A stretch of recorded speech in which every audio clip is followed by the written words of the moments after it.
राधे राधे दोस्तों, कैसे हैं आप सब। स्वागत है आपका अपने चैनल शिवाज मनी पर। आई होप कि आप सब स्वस्थ होंगे, खुशहाल होंगे, है ना। लेकिन इस वक्त की एनर्जी कुछ और ही कह रही है। खुशहाल होने के बावजूद भी कहीं ना कहीं बहुत ज़्यादा इमोशंस आप पर हावी हो रहे हैं, है ना। तो आज मैं रीडिंग करने जा रही हूँ उन लोगों पर जिनका माइंड इस वक्त पर कुछ डिस्टर्ब है, स्टेबल नहीं है, कहीं ना कहीं सब कुछ सही नहीं है। तो देखते हैं कि ये रीडिंग किसके लिए है ना। कौन है ऐसा जिसे क्रेविंग हो रही है, बहुत ज़्यादा गुस्सा, एनर्जी, गुस्से वाली एनर्जी बन रही है और ऐसा लगता है कि कुछ गलत हो ना जाए।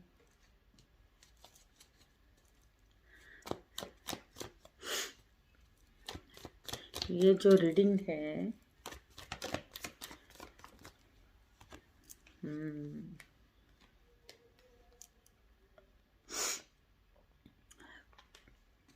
बहुत माइंड डिस्टर्ब है।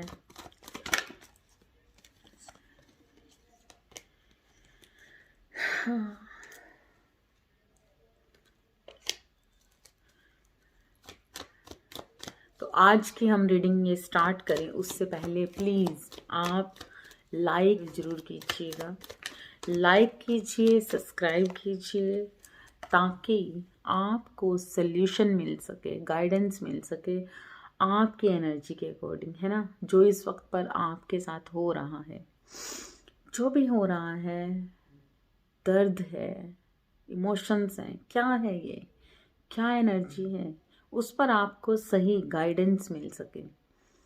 इसलिए आपको क्या करना है, लाइक करना है, ताकि एनर्जी का फ्लो मैं महसूस कर सकूं और ये रीडिंग में से आपको सही गाइडेंस मिल सके और आपके अकॉर्डिंग मैं ये रीडिंग कर सकूं, है ना।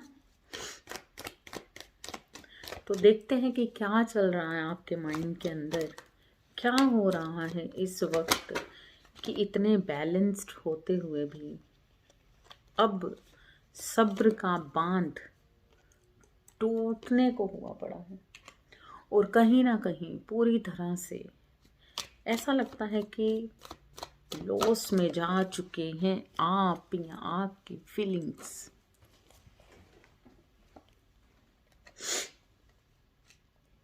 ओके,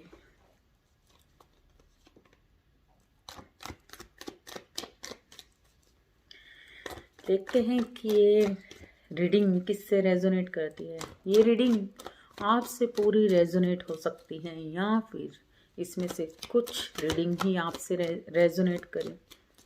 देखते हैं, जितनी भी रीडिंग रेजोनेट करे उतनी ही लीजिए, अगर नहीं करती तो नेक्स्ट वीडियो में आप देखिए कि आपके अकॉर्डिंग शायद कुछ अलग हो। लेकिन इस वक्त पर ये रीडिंग उन लोगों के लिए है जिनका जो बैलेंस्ड है, सही है, लेकिन फिर भी कहीं ना कहीं ऐसी एनर्जी बनी गई है इस वक्त पर, इमोशंस हावी हो रहे हैं और सब्र का बांध टूट रहा है, गुस्सा भी आ रहा है। ऐसा लगता है जैसे सही होते हुए भी इस वक्त पर खुद को गलत महसूस कर रहे हैं। तो चलिए देखते हैं किसके लिए है ये रीडिंग। तो ये जो रीडिंग है इस वक्त पर मैं देख रही हूँ बहुत सारे लोगों के मन के अंदर कुछ ऐसे भाव बने हुए हैं कि किसी चीज़ का बहुत ज़्यादा वेट था या है, कुछ रिजल्ट्स या कुछ ऐसी सिचुएशंस या फिर आपका पैसा, है ना। कहीं ना कहीं कुछ चीज़ें ऐसी जो आपको लगता था कि आपके कर्मों के अकॉर्डिंग आपके साथ सारी चीज़ें सही बनी हुई हैं, लेकिन उसके बावजूद भी आपके साथ क्या हुआ, आपके साथ हुआ ये, ईश्वर पर फेथ किया, सब कुछ किया, लेकिन उसके बावजूद भी कर्मा जस्टिस जैसी चीज़ें सिर्फ कहने में ही रह गई है ना। तो क्या अच्छे लोगों को जस्टिस नहीं मिलता? तो क्या अच्छे लोगों के साथ हमेशा ईश्वर ऐसे ही करते हैं? क्या सारी उम्र दुख में ही बितानी पड़ेगी? क्या यही सिचुएशन हमेशा बनी रहेगी, है ना? बहुत सारे कर्मा भी क्लीन कर लिए, सब कुछ चीज़ें हो गई। इस कारण से अब बेसब्री बांध तोड़ रही है, अग्रेसिव एनर्जी बनी हुई है बहुत बुरी तरह से। अब गुस्सा चढ़ रहा है और लगता है कि जैसे हर चीज़ नष्ट की जाएगी, और जिस तरह से खुद पर कंट्रोल करने के बावजूद भी ऐसा लगता है कि कुछ गलत ना हो जाए। ईश्वरीय तत्व में आने के बावजूद भी कुछ ऐसा लगता है कि कुछ गलत ना हो जाए। क्या होगा आगे, किस तरह से होगा? क्यों नहीं मिला जस्टिस अभी तक, क्यों रहा अभी तक? वो लोग खुश हैं जो गलत करते हैं, वो लोग दुखी हैं जो किसी के साथ अच्छा करते हैं। हमेशा देने वाली सिचुएशन में रहे आप, लेकिन फिर भी उसके बावजूद मिला क्या? दुख, दर्द, है ना, लॉस, प्रॉब्लम क्रिएट हुई, आपके काम में प्रॉब्लम क्रिएट हुई, आपके प्यार में प्रॉब्लम क्रिएट हो गई। कहीं ना कहीं ज़िंदगी ऐसे हो गई जैसे इतना कुछ किया लेकिन ना जस्टिस जैसी चीज़ रही, ना कुछ ऐसा रहा। मन टूटता गया। और क्या ईश्वर नहीं देख रहे थे? ईश्वर को क्या सोच रही थी? आपके मन के अंदर बहुत सारे सवाल, बहुत सारे ऐसी चीज़ें चल रही हैं। दोराहे पे खड़े हो आप और आपको चाहिए जस्टिस, लेकिन अब उस जस्टिस जैसी चीज़ से भी आपका फेथ हटता जा रहा है। आपको ऐसा लगता है कि कहीं आप ईश्वर से विश्वास ही न खो दें, कहीं ये चीज़ें ऐसी ना हो जाएं जो अभी तक नहीं हुई थी, है ना। बहुत सारे कर्म क्लीन करने के बावजूद भी जो चीज़ें फ्रूटफुल रिजल्ट आपको नहीं दे रही थी, आज भी आप कहीं ना कहीं अटक रहे हो, आज भी आपका पैसा रुक रहा है, आज भी आपके काम में प्रॉब्लम है, आज भी बहुत सारी ऐसी सिचुएशंस बनी हुई हैं जो आपको दर्द देती हैं। दर्द देने वाला खुश है और सहने वाला आज भी दुखी है। तो क्या ये बातें ही हैं? क्या ये सच है या झूठ है? इसकी समझ दिमाग से, मतलब कंट्रोल किसी चीज़ पर नहीं रहा। अब दिमाग में ये चीज़ें नहीं आ रही कि सच क्या है और झूठ क्या है ना। तो ईश्वर आपसे कहना चाहते हैं कि जो भी चीज़ें आपसे आपके साथ बनी हैं, आपकी साइकिल तो चेंज हुई है, ये तो पक्की बात है। आपके कर्मों के अकॉर्डिंग बहुत कुछ चीज़ें बदलने जा रही हैं, बदलेंगी, लेकिन फरवरी का महीना, मंथ, जो इमोशंस से भरा होता है, जो अब आगे आने वाला है, इस मंथ में आपके साथ कुछ बहुत ज़्यादा इमोशनल प्रॉब्लम क्रिएट हो सकती है। बहुत सारे इमोशंस आप पर हावी हो सकते हैं। तो यहाँ पर मैं आपसे कहना चाहूँगी कि अपने उन इमोशंस पर कंट्रोल कीजिए, अपने आप पर थोड़ा काम कीजिए। जो अभी तक आपको नहीं मिला, जो अभी तक आपको नहीं मिला और आपको अब चाहिए भी नहीं है, आई थिंक यहाँ पर दिल बहुत ज़्यादा टूट चुका है, बहुत ज़्यादा प्रॉब्लम क्रिएट हो चुकी हैं, जिसके कारण से आज अगर वो प्यार आपको मिल भी जाता है तो शायद आपको नहीं चाहिए।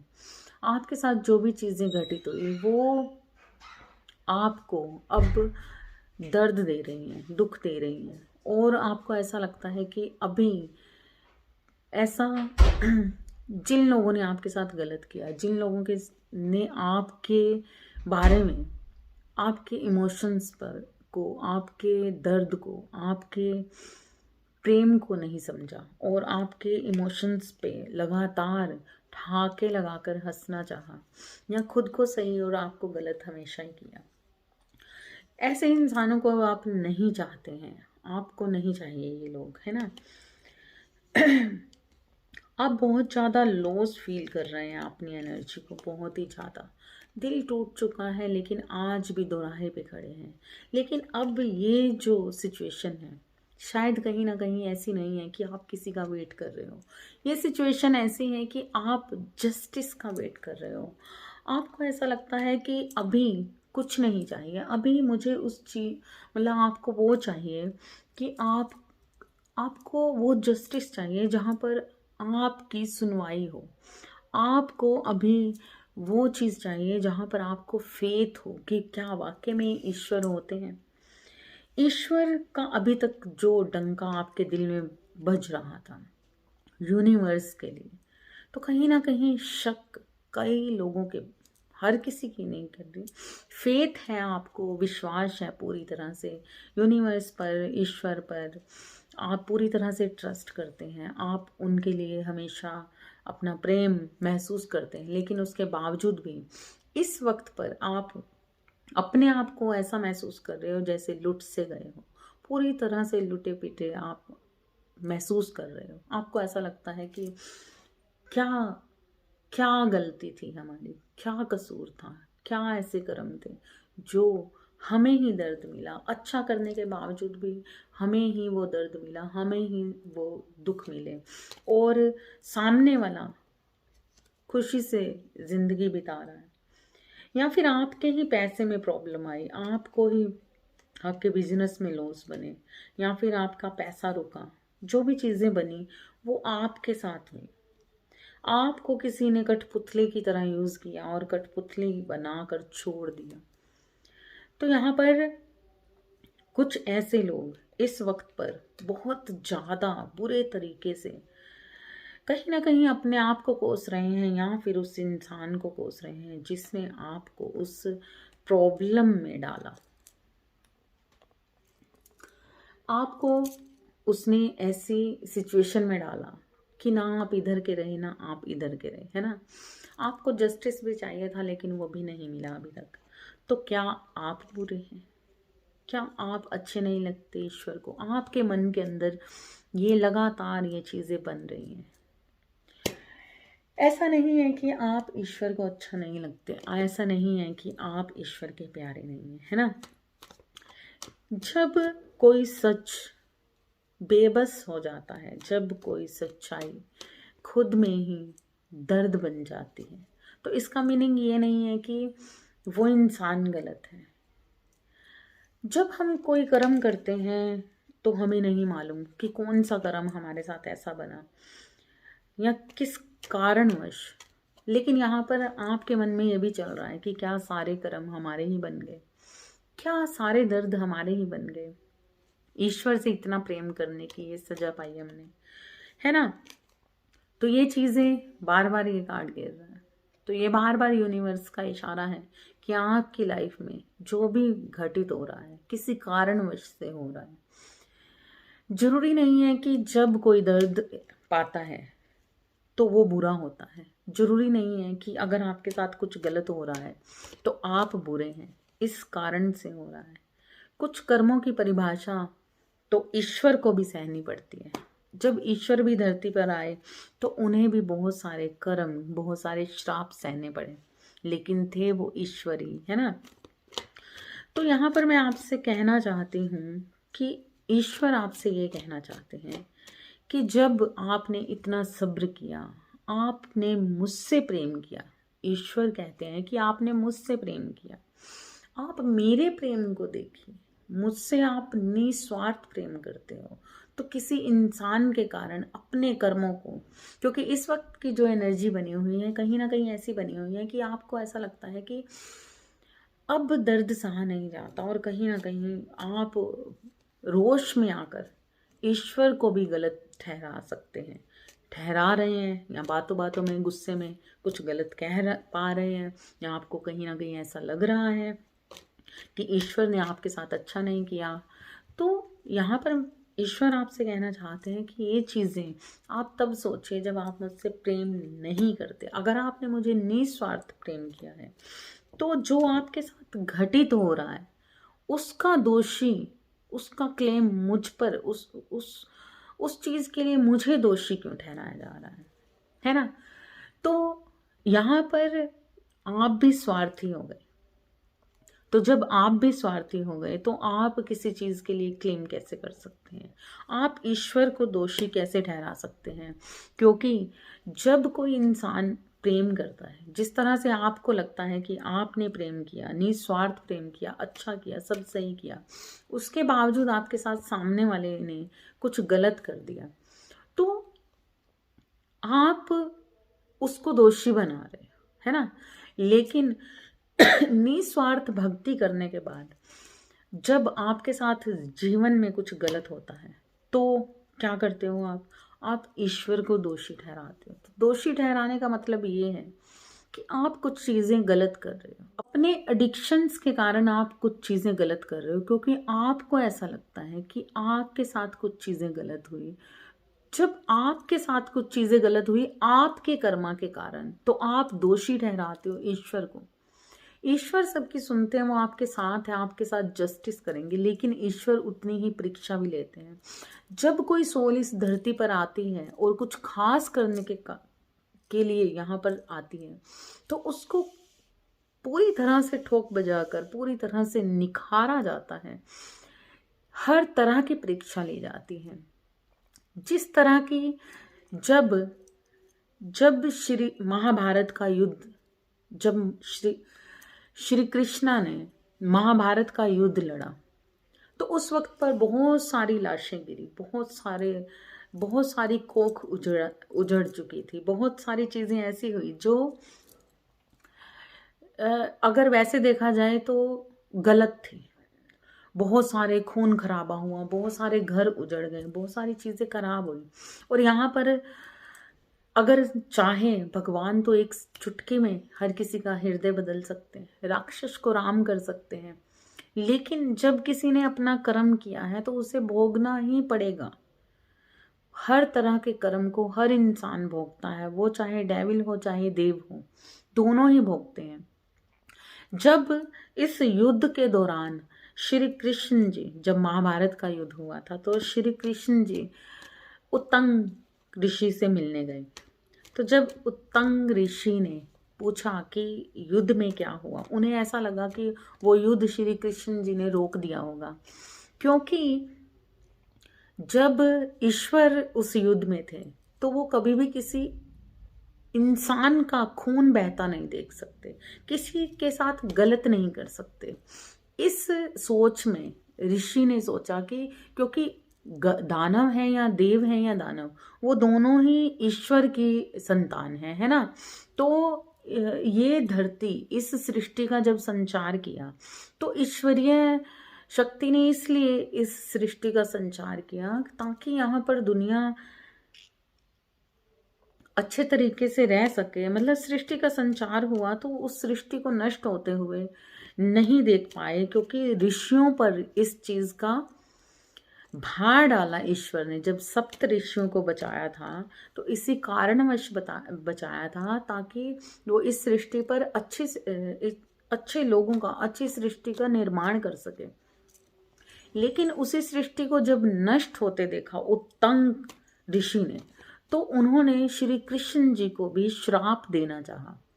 इसी तरह से इस वक्त की जो सिचुएशन बनी हुई है, कहीं ना कहीं अच्छे लोग, अच्छी सोल, अच्छे भक्त, है ना, कहीं ना कहीं अंदरूनी तौर पर परेशान होकर ईश्वर के साथ भी लड़ झगड़ लेते हैं, उनको भी कोसने लग जाते हैं, उनको भी बुरा भला कई बार गुस्से में कह देते हैं कि आप हमें नहीं सुन रहे, ईश्वर भी कुछ नहीं करता, गलत हो रहा है, ये वो।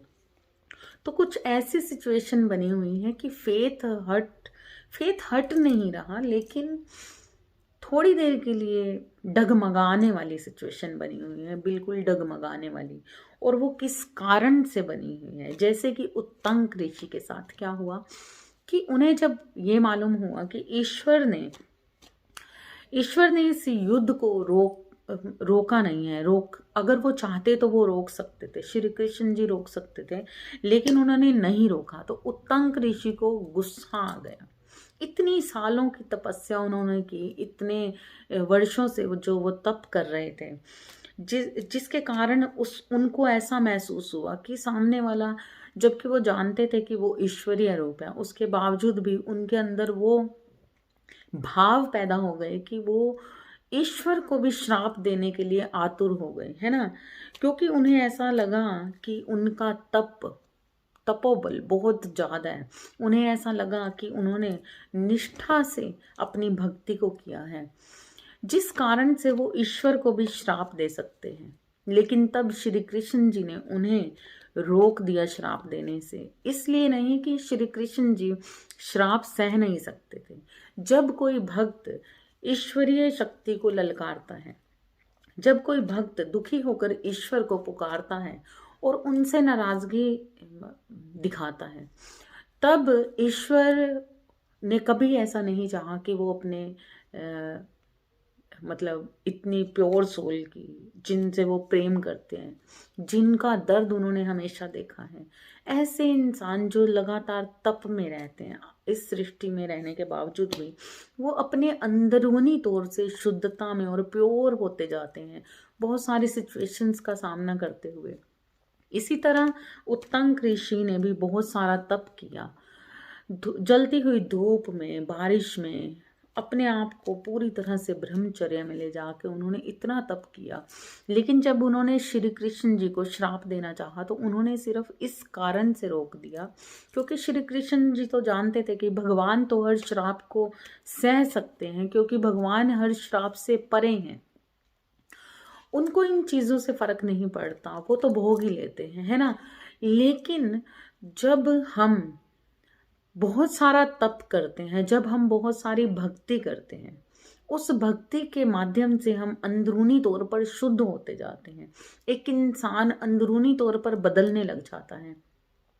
तो जब वो बदलता है तो उनके अंदर के काम, क्रोध, मोह, लोभ जैसे तत्व खत्म होने लग जाते हैं। जब ये तत्व खत्म होते हैं तो एक इंसान क्रोध जैसी चीज़ों को, मतलब ऐसी हर चीज़ को त्यागता जाता है जो उसकी भक्ति में या उसे परमेश्वर से दूर करे। और परमेश्वर से मिलन हमेशा उसी इंसान का होता है जिसके अंदर से काम, क्रोध, मोह, लोभ जैसी चीज़ें, हर चीज़ जीरो पर चली जाती हैं, पूरी तरह से स्वच्छ हो जाते हैं, आत्मा के सार पर रहने लग जाते हैं। फिजिकल वर्ल्ड को पूरी तरह से वो नष्ट कर देते हैं, भूल जाते हैं। उनको समझ आने लग जाती है कि हमारे जीवन में जीने का मतलब क्या कारण है हमारा इस दुनिया में रहने का।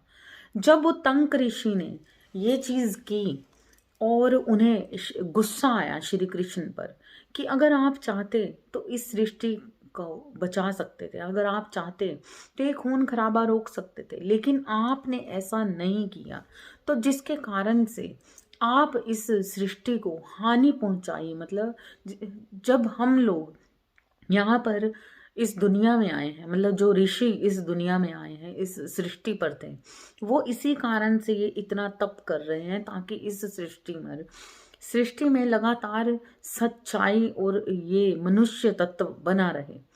लेकिन अगर वो मनुष्य इस तरीके से हानि पाएंगे, इस तरीके से सृष्टि का सर्वनाश ही होना है, नाश ही होना है, तो ये गलत है। और हमारे मतलब उन्हें ऐसा महसूस हुआ कि हम इस सृष्टि को बचाने के कारण यहाँ पर बैठे तप कर रहे हैं। उस सृष्टि को आपने कितनी आसानी से, कितना आतंक मचा दिया और किस तरीके से चीज़ें, इतनी दुनिया खत्म हो गई। इसी गुस्से में आकर वो श्री कृष्ण से को श्राप देने लगे। लेकिन श्री कृष्ण जी ने इसलिए उनको रोक दिया, इसलिए नहीं कि वो सह नहीं सकते थे, वो इसलिए रोका ताकि जो श्राप से, जिस तप से उनके अंदर वो शुद्ध तत्व बना था, जिस तप के कारण, जिस भक्ति के कारण, वर्षों की जो तपस्या उन्होंने इतनी लीन होकर की थी, वो तत्व जब उनके अंदर बना तो वो किस कारण, कितना शुद्धता से, कितनी कठिन परीक्षाएं देकर बना। लेकिन जब भी हम किसी दूसरे इंसान को कोसते हैं, किसी दूसरे इंसान को श्राप देते हैं, कई बार हम बोल देते हैं ना, बद्दुआ निकलती है मुंह से, हम गलत शब्द बोलते हैं, हमें बहुत गुस्सा आता है दूसरे इंसान पर और हम कितनी बार कुछ अपशब्द बोल देते हैं मुंह से, उसके साथ ऐसा हो जाए, उसे सुख ना मिले, उसे ये वो, मतलब आप समझ रहे हो मैं किन शब्दों की बात कर रही हूँ। उन्हें जिसे कहते हैं हम बद्दुआ देना। तो जब हम एक इंसान जो तप में है, जो इतने सतित्व में है, जो इतनी शुद्धता में है, अगर आप मेरी ये वीडियो देख रहे हैं तो स्पिरिचुअलिटी पर ही है, तो इसका कारण यही है कि आप कहीं ना कहीं अंदरूनी तौर पर स्पिरिचुअल हो। स्पिरिचुअल है आपकी सोल, जिसके कारण से वो इधर उधर आप किसी ना किसी तरीके से मोटिवेशन होना चाहते हो, हील होना चाहते हो, ऐसी चीज़ों में आपका अट्रैक्शन बना होता है जिससे आप हील हो सके और आपको अपने तत्व, आत्म तत्व का ज्ञान हो सके। इसी कारण से आप लगातार ऐसी टैरो, स्पिरिचुअल वर्ड, इस पे आपका अट्रैक्शन बना रहता है। यहाँ पर आपको संकेत इसी कारण से मिलते हैं क्योंकि ईश्वर ये कहते हैं कि आप एक शुद्ध सोल हो। उत्तंक ऋषि इतनी शुद्ध सोल थी तो उन्होंने उनको श्राप देने से रोक दिया, ताकि उनकी जो इतने सालों की तपस्या है, इतना तप किया हुआ है, जब वो श्राप देते तो वो सारा उनका तप वहीं पर नष्ट हो जाता। क्योंकि जब अवेयरनेस में होता है इंसान तो वो जानता है कि जब भी कोई घटना घटित होती है वो किसी कर्मवश घटित होती है, किसी कारणवश घटित होती है, जिसकी वजह से वो, मतलब क्योंकि वो इतनी उच्च कोटि की ऊर्जा को अपने अंदर समाहित कर चुका होता है कि वो इन चीज़ों के लिए अवेयर होता है। वो अवेयर इसीलिए किया जाता है ताकि वो इस सृष्टि पर सतयुग का निर्माण करे, अच्छाई का निर्माण करे, अच्छे मनुष्य तत्व का भी निर्माण करे, धर्म का निर्माण करे।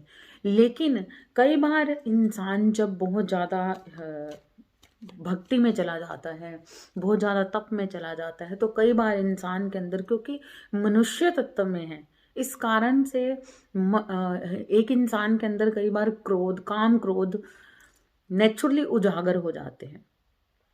तो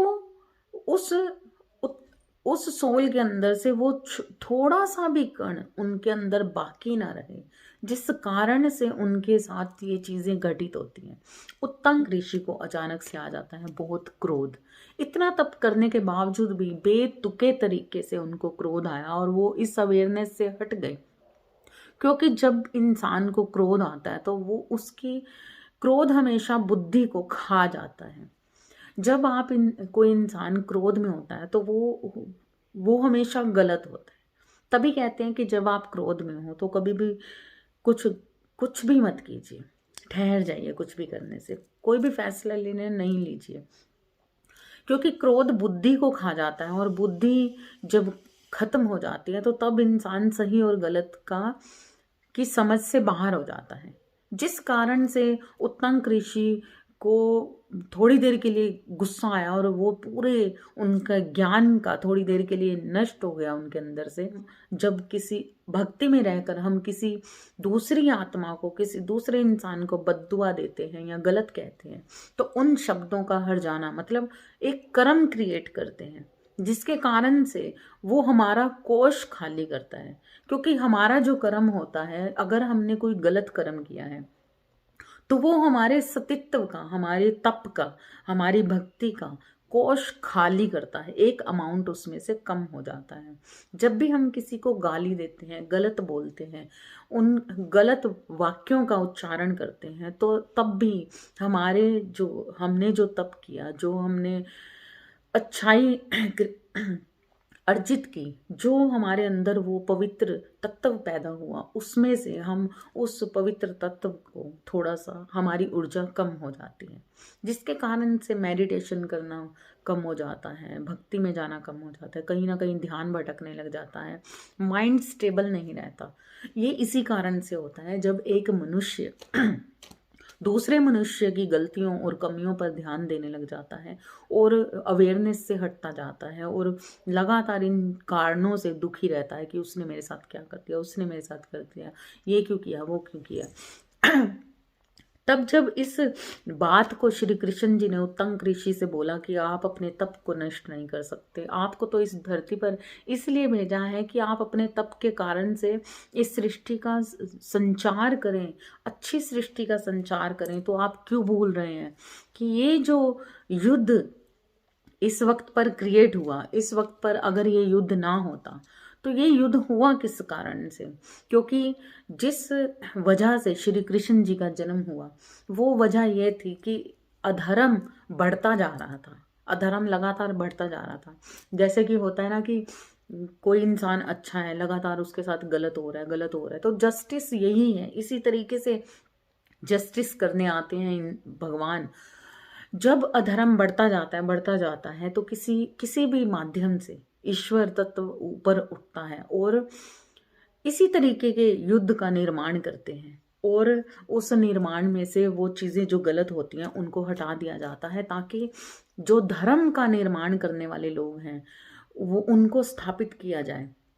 जब अधर्म बढ़ जाता है तो उसको नष्ट करने के लिए ईश्वर तत्व पैदा होता है, अच्छी सोल पैदा होती है और उसे इस कलयुग में उत्तंक ऋषि जैसे, सप्त ऋषियों जैसे बहुत सारे ऋषि पैदा होते हैं और वो पूरी तरह से अपने आप को शुद्धता में ले जाने के कारण, मतलब ले अपनी आत्मा को मजबूत करने के कारण से इस तप में, तपोबल में, गृहस्थ आश्रम में या इस संसार में बहुत सारे दुखों में संचार करते हैं, ताकि वो लगातार ठोकरें खाकर बहुत सारी चीज़ों को समझ सकें, अपने आप को पूरी तरह से निखार सकें और पूरी तरह से अपने आप को उस जगह पर ला सकें ताकि वो सत्युग का निर्माण कर सकें। उनके अंदर ऐसी शक्ति, ऐसी अवेयरनेस बन सके कि वो जहाँ पर बैठे हैं उनके ओरा से ही लोग शुद्धता में जाना, धर्म में जाने लगे। इसी कारण से ऐसी सोल जो इस संसार में आती हैं तब उनकी बहुत सारी परीक्षाएं होती हैं। उत्तंक ऋषि के साथ भी यही हुआ कि वो घमंड, अचानक से उनके अंदर एक घमंड सा आया कि वो ईश्वर को भी श्राप दे सकते हैं। उन्हें गुस्सा आया, नाराजगी दिखाई और कहीं ना कहीं एक तत्व जो बचा था क्रोध का, उस क्रोध को भी नष्ट करने के कारण ईश्वर ने ये रचा। और उत्तंक ऋषि को जब ये इस बात की समझ आई कि हाँ ये बिल्कुल सच है कि ईश्वर कभी गलत नहीं कर सकता, जिस ईश्वर ने हमें पैदा किया उस ईश्वर को हम कोस रहे हैं, हम श्राप दे रहे हैं, हम बुरा कह रहे हैं, गलत कह रहे हैं, या फिर किसी इंसान को हम लगातार उसकी बुराइयां गिन रहे हैं, लगातार उसको गलत कह रहे हैं, तो हम अपने कर्मों को क्रिएट कर रहे हैं, जिस कारण से हमारा तप कम हो सकता है और उसी वजह से हमारी जर्नी स्लो हो सकती है ना। तो जब ये चीज़ें हुई तो उनको समझ आया कि किस कारणवश ये चीज़ें हुई और ईश्वर के साथ इस तरह की जो नाराज़गी है वो गलत है। जब हमारे अपने कर्म हम शुद्धता में लेके जाते हैं तो ईश्वर का इसमें कोई दोष नहीं होता कि हमारे साथ कुछ गलत हो रहा है तो ईश्वर कर रहे हैं। इसका मीनिंग ये है कि ईश्वर आपको और ज़्यादा मजबूत करना चाहते हैं, ईश्वर आपको उस सोल की तरह बनाना चाहते हैं जो सत्युग का निर्माण कर सके, जो अच्छाई का निर्माण कर सके, जो धर्म का निर्माण कर सके। और जब ऐसी सोल इस धरती पर आती है तो तभी तो किस तरह से युग बदलेंगे, इसी तरह से बदलेंगे। उत्तंक ऋषि इतने बड़े ऋषि होने के बावजूद भी उनके अंदर अहंकार की एक परत जो आ गई, इतने तप करने के बाद, इतने वर्षों के तप करने के बाद भी इस चीज़ की अवेयरनेस हट गई, क्योंकि क्रोध मन में अभी भी बाकी था। जब आपके अंदर कुछ क्रोध बाकी होता है तो वो हमेशा गलत होता है। जब आप एक प्योर सोल बनते हो तो आपके अंदर की हर तरह की गलत चीज़ें नष्ट हो जाती हैं।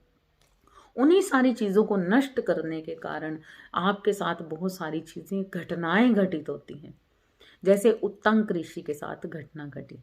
तब जब उन्हें इस चीज़ का एहसास हुआ कि वाकई में ईश्वर सच कह रहे हैं कि हमारे जैसी सोल भी अगर श्राप देने में, बद्दुआएं देने में बिलीव करेगी तो हम इस सृष्टि को किस तरीके से बचाएंगे, इस सृष्टि पर सच्चाई का निर्माण किस तरह से करेंगे। तब ईश्वर ने उनको वरदान भी दिया और अपने दर्शन भी दिए। लेकिन उसके बावजूद भी उत्तंक ऋषि की ये जो परीक्षा थी अभी बाकी थी, क्योंकि अभी भी उनको और ज्यादा निखरना बाकी था। उनके अंदर और भी कुछ बुराइयां बाकी थी। वो क्या थी? वो ऊंच नीच की थी, जिसके कारण से जब उन्होंने उत्तंक ऋषि को वरदान दिया कि आप मुझसे वरदान मांगिए, क्या चाहते हैं, तो उत्तंक ऋषि ने कहा कि मुझे जब भी पानी मुझे चाहिए, जब मैं पीना चाहूँ तो इस धरती पर कहीं पर भी पानी नहीं है, तो जब भी मुझे प्यास लगे तो वो पानी मुझे मिलना चाहिए। ईश्वर ने कहा ठीक है, आपको मिलेगा।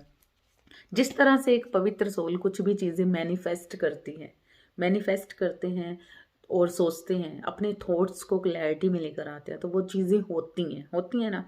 तो जब वो चीज़ें होती हैं तो उसके बावजूद जब बीच में कुछ 2-4 चीज़ें नहीं होती तो अटपटा सा लगता है, मन बेचैन हो जाता है और दुख लगता है। और हम एक सिर्फ चीज़ पूरी ना होने के कारण अपनी 10 अच्छाइयाँ, जो 10 चीज़ें भगवान ने पूरी की, उन चीज़ों से ध्यान हटा लेते हैं, क्योंकि हमें समझ ही नहीं आती कि ये क्यों हुआ। वो इसलिए इस कारण से होता है, ये जो बीच बीच में जो झटके लगते हैं वो इस कारण से होता है ताकि ईश्वर आपके अंदर से अभी भी कुछ चीज़ें जो बाकी हैं उनको ख़त्म करना चाहते हैं।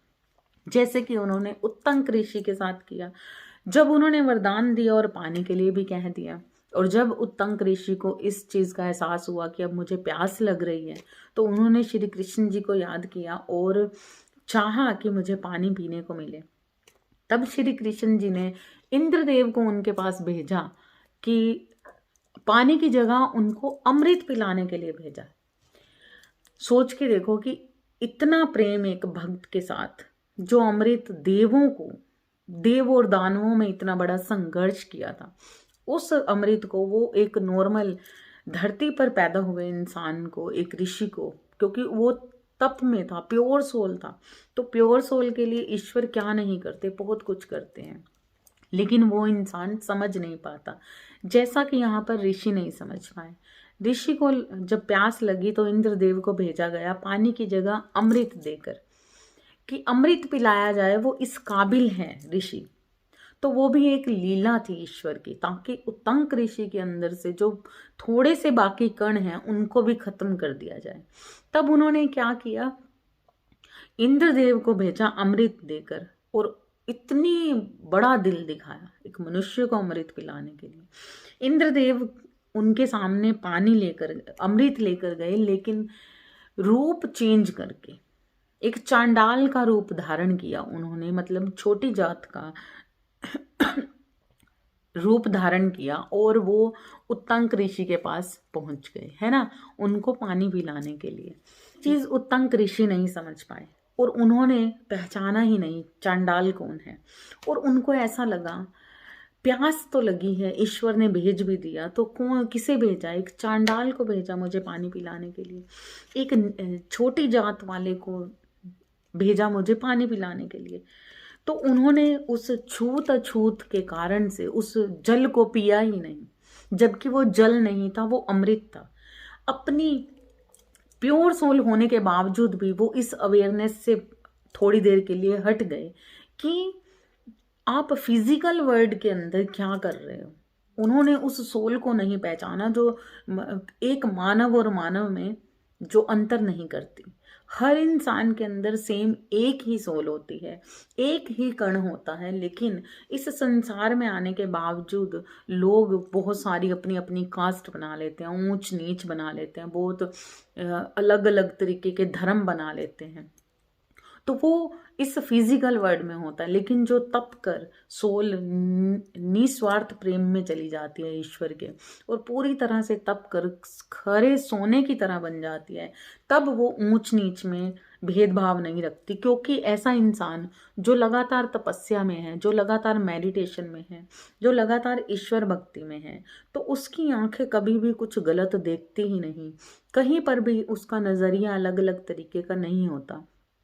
वो हर इंसान के अंदर, हर जीव जंतु के अंदर, भले ही वो डॉग है, भले ही वो मछली है, भले ही वो पंछी है, भले ही वो छूत है अछूत है, छोटी जात का है बड़ी जात का है, कोई भी है, अलग कास्ट का है अलग कास्ट का है, उसके अंदर उसे वो चीजें नहीं दिखती। उसके अंदर उसे सिर्फ ईश्वर दिखते हैं, ईश्वर तत्व दिखते हैं। जो इंसान अपनी सोल पूरी तरह से अपनी सोल के सार को समझ चुका है, अपने सोल पर, जिसे समझ आ चुकी है कि ये फिजिकल वर्ल्ड की जो बॉडी है ये सच नहीं है, ये छलावा है, ये झूठ है, जो इस चीज की पूरी तरह से अवेकन हो चुका है, पूरी तरह से अवेकन हो चुका है, तब वो इन सारी चीजों से हट जाता है और वो पूरी तरह से हर चीज में ईश्वर तत्व को ही समझता है। लेकिन उत्तंक ऋषि हजारों वर्षों की तपस्या के बावजूद भी उनके अंदर क्या था? क्रोध था, जिसे श्री कृष्ण ने अपने तरीके से खत्म किया तब जब उन्होंने श्राप देना चाहा, और फिर उनको पछतावा भी हुआ कि मैं गलत तरीके का क्रोध कर बैठा, तब उन्होंने उस क्रोध को त्याग दिया, है ना। इसी कारण इसी तरीके से ईश्वर हर इंसान को बदलते हैं। जब उन्होंने क्रोध को खत्म कर दिया, अपने अंदर से त्याग दिया, लेकिन अभी भी उनके अंदर कुछ बाकी था, वो था छूत अछूत, गलत तरीके की सोच। मानव और मानव में, हर मनुष्य और मनुष्य में अंतर था उनके मन के अंदर। उस भेद को मिटाने के लिए ये लीला रचाई गई ईश्वर ने, ताकि इतने वर्षों की तपस्या जो फलित हो रही थी उनकी, किसी कारणवश खराब ना हो जाए, किसी कारणवश स्लो ना हो जाए, उसे और बढ़ाना था, उसे और निखारना था, ताकि इस सृष्टि का संचार अच्छे से हो सके, शुद्धता से हो सके, धर्म से हो सके। तो उत्तंक ऋषि ने जब उन्हें कहा कि मुझे नहीं चाहिए आपका पानी, आप मुझे नहीं पीना है, तो उन्होंने पानी को नहीं, अमृत को ठुकरा दिया। अमृत को ठुकरा दिया, अपने पैरों पर खुद कुल्हाड़ी मारी। और सोचो, ईश्वर का इतना बड़ा वरदान पाते पाते हाथों से उन्होंने खो दिया, सिर्फ इस कारण से कि अभी भी उनकी अवेयरनेस में कुछ बाकी था। उसी बाकी को पूरी तरह से निष्ठावान बनाने के लिए, पूरी तरह से सोल को पूरी तरह से प्योर करने के लिए उन्होंने ये सारा गेम रचा। इस तरीके से उनकी परीक्षाएं ली, इस तरीके से उन्हें एक एक करके उनके अंदर से गलत चीजों का जो निर्माण था उसको खंडित किया और खत्म किया।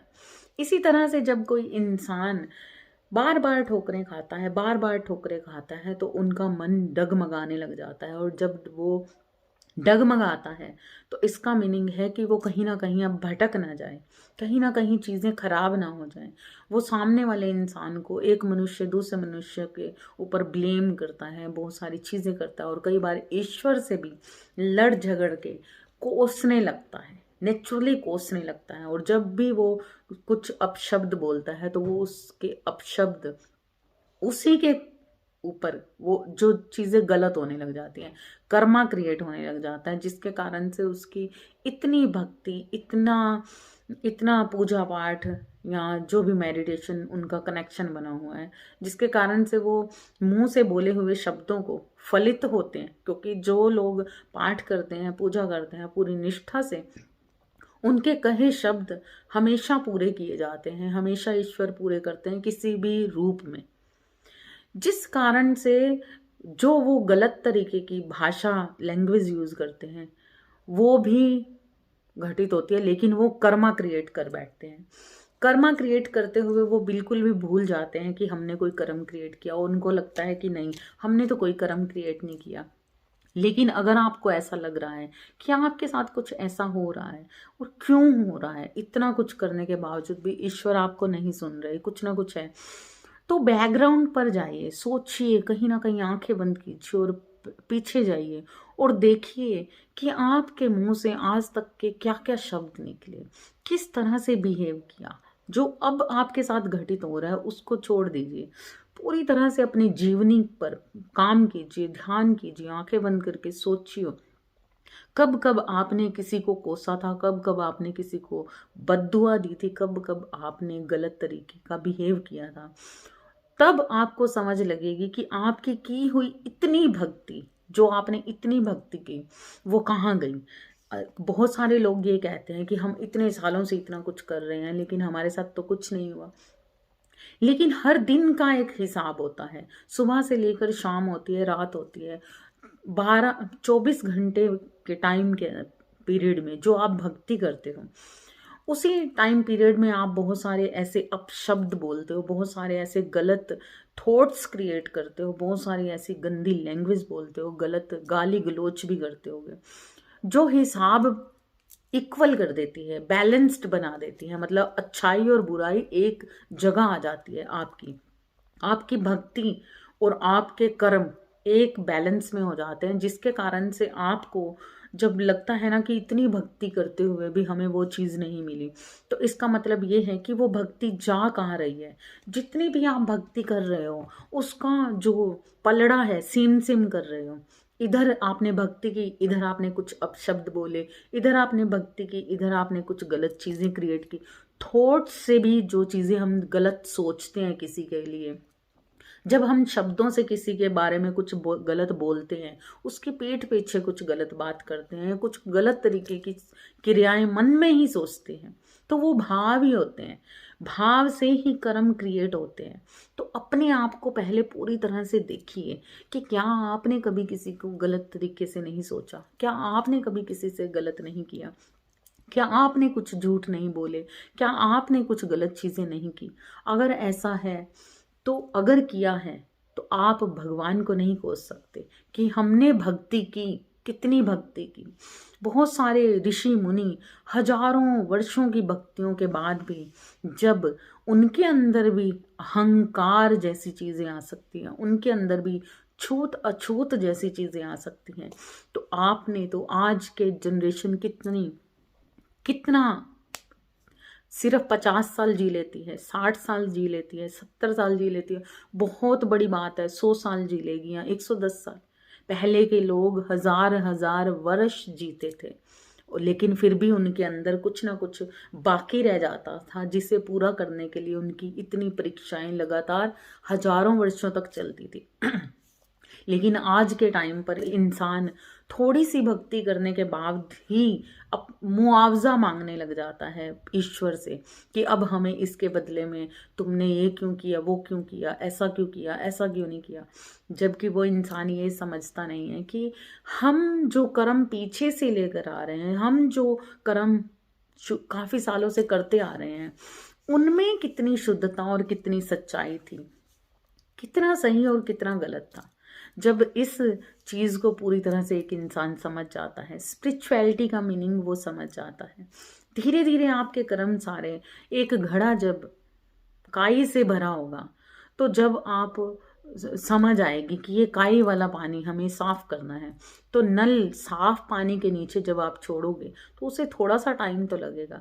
जब वो काई पूरी तरह अंदर से वो काई खत्म, उस घड़े के अंदर से वो काई खत्म होती जाएगी, जैसे ही उसके अंदर साफ पानी पूरी तरह से भरता जाएगा तो नेचुरली वो काई हटती जाएगी, और जैसे ही वो काई हटती जाएगी तो उसमें एक स्वच्छता, एक स्वच्छ पानी, पीने लायक पानी उसमें भर जाएगा, जिसे हम कहते हैं जो आपने कर्म बनाए अभी तक, तो जो आपके साथ कर्म बने हुए थे, है ना, वो चीज़ें जैसे ही क्लीन होंगी उसके बाद नेचुरली आपको उस चीज़ का रिजल्ट मिलेगा।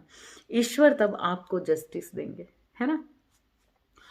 जस्टिस आपको लगातार मिल रहा है अपनी हर चीज़ का, लेकिन इंसान पहचान नहीं पाता। इंसान हमेशा ये सोचता है कि हम सही हैं, हमने कुछ नहीं किया, हमने कोई कर्म नहीं क्रिएट किया, लेकिन ऐसा नहीं।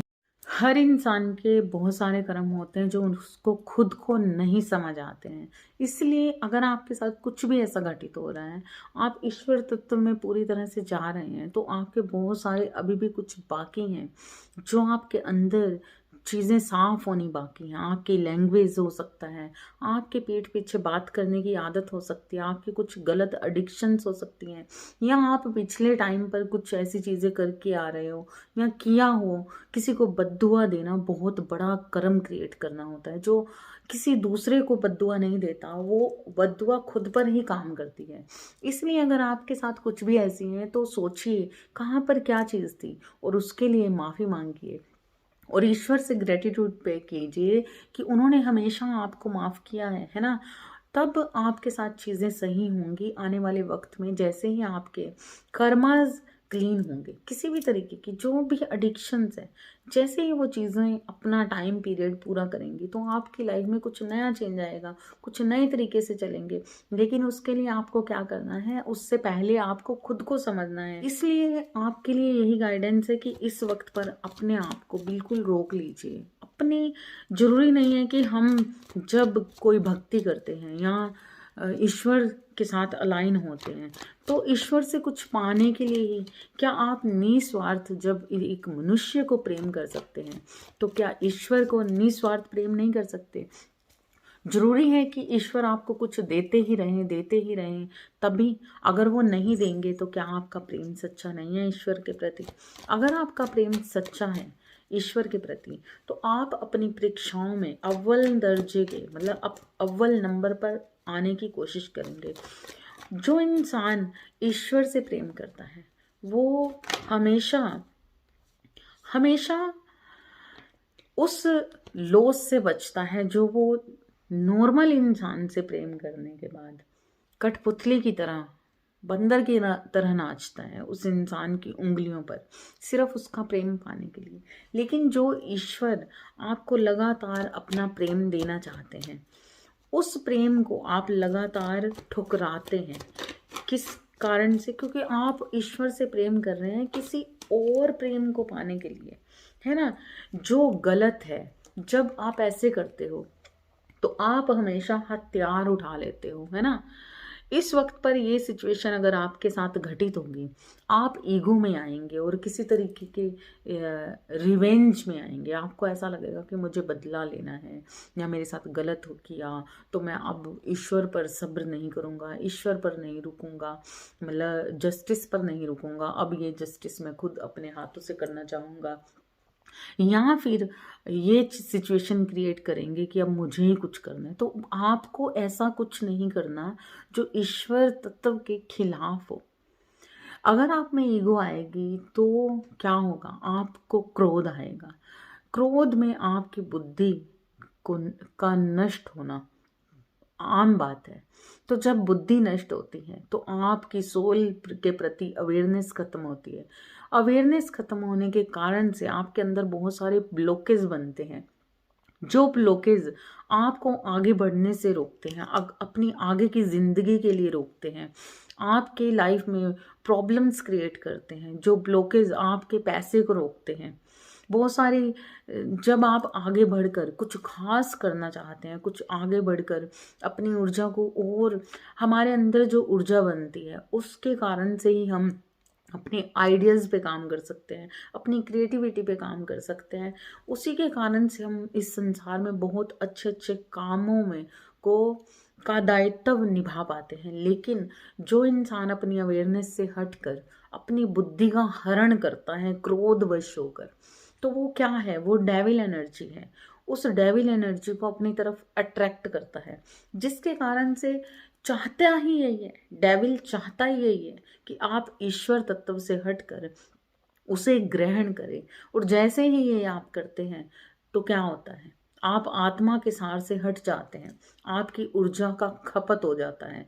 जो आपने इतने टाइम से मेडिटेशन करके, भक्ति करके, शुद्धता में रहकर या फिर अच्छे मनुष्य तत्व में रहकर, लोगों का भला करके, भलाई करके, सोशल वर्क करके यहाँ लोगों की मदद की है, हेल्प की है, उससे आपने जो ओरा उत्पन्न किया, उससे आपने जो ओरा पाया ईश्वर से, उसके जिसके कारण से आपकी ऊर्जा और बढ़ी, उस ऊर्जा को आप नष्ट कर देते हो सिर्फ अपने गुस्से के कारण। एनर्जी वेस्ट करना है ना, तो एनर्जी वेस्ट करते ही ब्लॉकेज बनते हैं। ब्लॉकेज बनते ही आपकी लाइफ में सिर्फ समस्याएं रह जाती हैं, परेशानियां रह जाती हैं, और फिर आप लगातार कोसते हो या तो किसी इंसान को या फिर भगवान को कि हमारे साथ ऐसा क्यों हो रहा है, क्या हो रहा है। ईश्वर आपको रास्ते पर लाना चाहते हैं, जिस कारण से वो आपको मजबूत बनाना चाहते हैं। आपकी लाइफ सिर्फ एक मनुष्य, एक नॉर्मल इंसान पर नहीं रुकी है। आपकी लाइफ आप इस दुनिया में कुछ खास करने के कारण से आए हैं। जब भी आपके साथ कोई इंसान कुछ गलत करता है तो उस इंसान को इस तरीके से अपना नज़रिया बदलिए। इस तरीके से मत लीजिए कि उसने गलत किया, एक मनुष्य ने गलत कर दिया।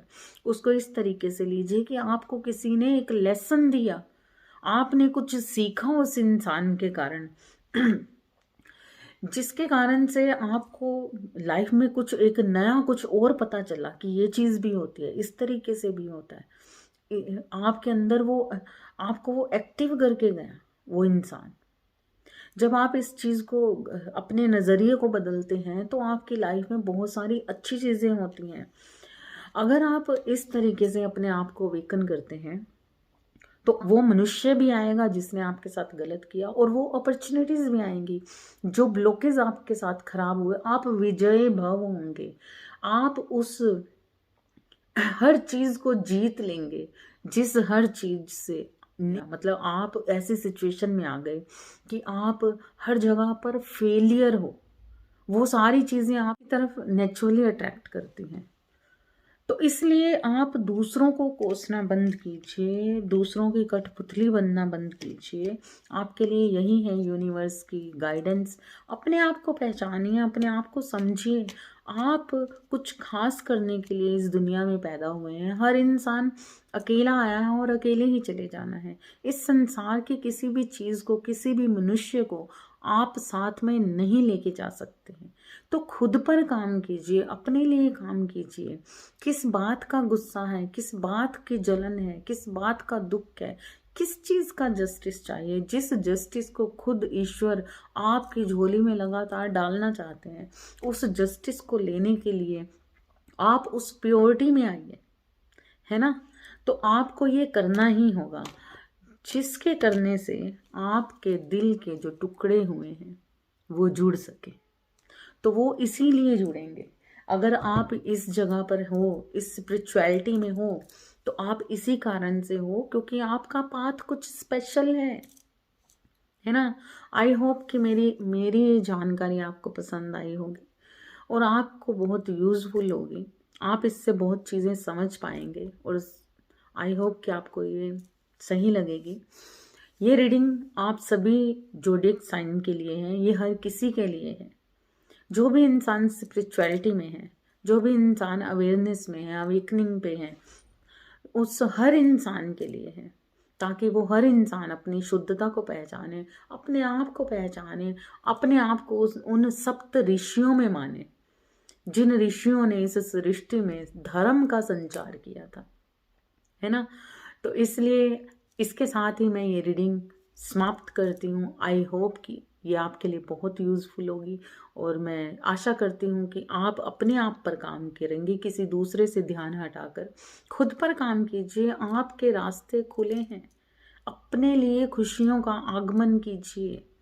वो ईश्वर यही चाहता है कि आप अपनी लाइफ को आगे बढ़ाएं, अपने आप को आगे बढ़ाएं, खुद की खुशियों पर काम करें, दूसरों के पीछे खुश मत हो, मतलब लोग आपको खुश करें ऐसी चीज़ में मत रहें। ओके, लाइक सब्सक्राइब जरूर कीजिएगा ताकि नेक्स्ट रीडिंग में भी मैं आपके साथ एनर्जी एक्सचेंज करते हुए पूरी तरह से जुड़कर आपके फीलिंग्स को, आपकी जो भी अंदरूनी जो भी क्वेरीज हैं उन पर आपको गाइडेंस दे सकूं, काम कर सकूं, आपकी एनर्जी को समझ सकूं। Thank you so much. Like subscribe share करना ना भूलिए ताकि औरों को भी हेल्प मिल सके। चाहें तो आप मुझे सुपर थैंक्स भी दे सकते हैं वीडियो के नीचे बने हार्ट के सिंबल पर क्लिक करके। मिलते हैं नेक्स्ट रीडिंग में, तब तक के लिए राधे राधे।